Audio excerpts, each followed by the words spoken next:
కల్కి మూవీ తర్వాత ప్రభాస్ విశ్రాంతి తీసుకున్నాడు. ఎందుకనుకుంటున్నారా? టాలీవుడ్ మోస్ట్ ఎలిజిబుల్ బ్యాచిలర్ల లిస్ట్ తీస్తే అందులో ప్రభాస్ మొదటి స్థానంలో ఉంటాడు. ప్రస్తుతం ప్రభాస్ వయసు 44 ఏళ్లు. ఈ పాటికే ఆయన తోటి నటీనటులు ఇద్దరు ముగ్గురేసి పిల్లల్ని కూడా కని హ్యాపీ లైఫ్ లీడ్ చేస్తున్నారు.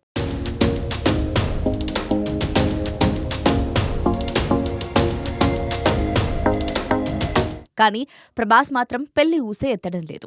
ఎంతసేపు బ్యాక్ టు బ్యాక్ సినిమాలు చేస్తూ ఫ్యాన్స్కు, ఆడియన్స్కు ఎంటర్టైన్మెంట్ అందించాలనే కానీ పెళ్లి చేసుకుందాం అనే థాట్ కూడా రావడం లేదని పలువురు డార్లింగ్ ఫ్యాన్స్ కాస్త నిరాశలో కూడా ఉన్నారు. రెబెల్ స్టార్ కృష్ణంరాజు సైతం తను ఉన్నన్ని రోజులు ప్రభాస్ పెళ్లి గురించే ఆలోచించేవాడట. ఘనంగా పెళ్లి చేయాలని అనుకునేవాడట. కానీ ఆ ముచ్చట తీరకముందే తిరిగిరాని లోకాలకు వెళ్లిపోయాడు. కాగా తాజాగా ప్రభాస్ పెళ్లిపై కృష్ణంరాజు భార్య శ్యామలాదేవి క్లారిటీ ఇచ్చింది.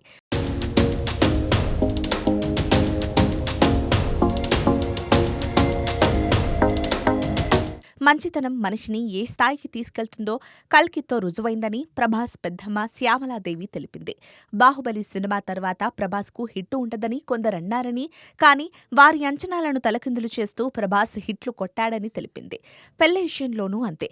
కోట్లాది అభిమానులు ఆశించినట్టుగా తన సినిమాలు ఉండేందుకు ప్రభాస్ ఎంతగానో శ్రమిస్తున్నాడని, పెళ్లి చేయాలని మాకు ఉంటుంది. కానీ సమయం రావాలి. ఆ నమ్మకంతోనే ఉన్నామని చెప్పుకొచ్చింది.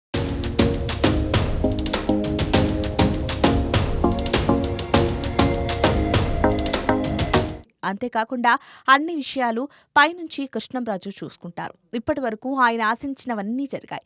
పెళ్లి కూడా జరుగుతుందని చెప్పుకొచ్చింది. ఇక ప్రస్తుతం ప్రభాస్ ఫ్యాన్స్ ఉన్నంత హ్యాపీగా ఎవరూ లేరేమో. సలార్, కల్కి ఇలా బ్యాక్ టు బ్యాక్ హిట్లతో దూసుకుపోతున్నాడు. రీసెంట్గా రిలీజ్ అయిన కల్కి మాత్రం మామూలుగా ఊపడం లేదు. ఒక్క టాలీవుడ్లోనే కాదు, అన్ని వుడ్లలో రికార్డులు తిరగరాస్తోంది. ఇప్పటికే 800 కోట్లు కొల్లగొట్టిన ఈ సినిమా మరో 2-3 రోజుల్లో 1000 కోట్ల మార్క్ అందుకునే అంశాలు పుష్కలంగా ఉన్నాయి.